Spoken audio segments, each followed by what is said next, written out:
So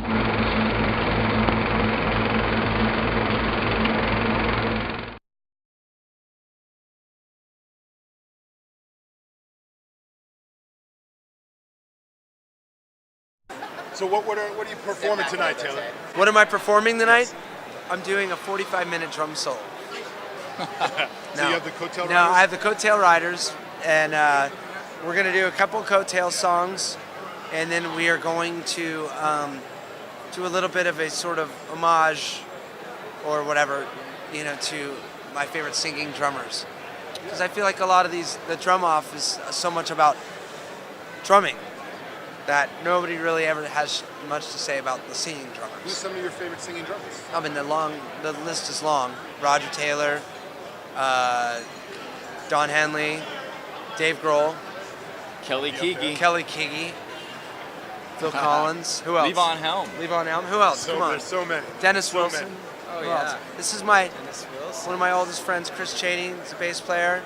Heard you. And this is my dear friend John Davison. We've been friends since we were in elementary school. Second grade, I think. How's it feel to be part of the Coattail sings in Riders Yes. for you guys? It's a blast, for sure. Always musically challenging and exciting. Socially challenging. That's true. What advice would you give up and coming drummer, Taylor? Just trying to make it into the industry. To make it into the industry, I don't know. I mean, count your lucky stars if you make it. I mean, it's tough, but I think that what I tell a lot of kids these days is get a cover band together. Because I think that stage, I feel like experience is going to be the best thing that you can have. Write songs, be creative, do everything you can to be creative. But I always wish, like my friend here, John, me, when we were kids in school together, I feel like we could have played so much more if we would have done more of that. Like, I hear these stories about Van Halen and how they knew like 250 cover songs. That's the best way. So they would play so I would say to kids, get a cover band together, learn every song of the day, learn the old classic rock songs, learn 150, learn 200 songs. Because you're going to learn just by learning those songs, you're going to learn song arrangement, you're going to learn songwriting craft, you're going to learn what makes drumming good for a good song. And then also you'll get to play a lot for people. And I think experience is the most important thing. Does what happened in Paris make you guys think twice about touring Europe at all? Or No. in any way? No. What were your first thoughts when you heard about what was going on? Well, I was horrified. And I know the Eagles, the death metal guys. And I mean, it's much bigger than that, obviously, but I know those cats. So we were kind of getting a play-by-play when they were there. We were over in Italy at the time, actually. We were supposed to play in France 3 days later in Paris at the place where U2 had to cancel. So I was horrified. It was horrible, heartbroken. But people will rise up from it, and it just keeping the world on its toes. Unfortunately, What was the bigger loss for you, Lemmy or Bowie? I didn't know David Bowie personally. I met him a couple times. I knew Lemmy pretty personally. He did a lot of work with the Foo Fighters.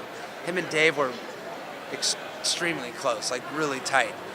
So I think on a personal level, Lemmy, because I know him, and he was a sweetheart and a beautiful man, and really like behind the rough exterior, like a real true gentleman and truly like a true rock and roller down to the core, period, end of story.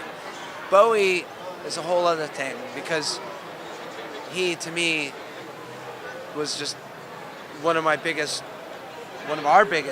He embodied art, music, he bridged so much and changed the landscape. Yeah, he's just as important to me as the Beatles or anything else, really.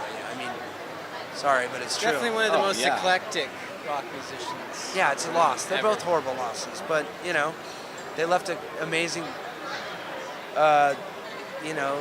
legend and an amazing body of work that we can all learn from forever and listen to. What was it like for you to see Dave break his leg and just keep going through the tour, through that show, through all of it?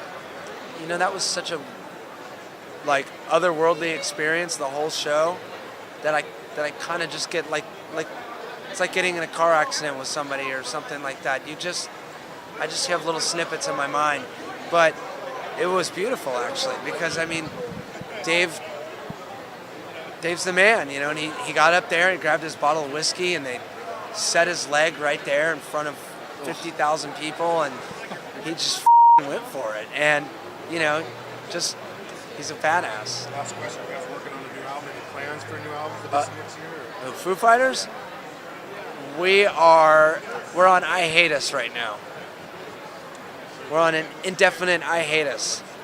But that's not because we don't love each other and we don't want to make music together. Did you say I hate us? Yeah, instead of hiatus, we call it I Hate Us. And and we did so much in the last 5 or 6 years that I think we feel like the world, like we as a band, as people could go in the studio tomorrow and start recording more and have just as much fun as we ever had. But I think that the world needs a break from us for a little while. I disagree, but thank you for stopping by. I appreciate it, Tim. Thanks, Chris. Nice to see you as well. Thank you. Thanks.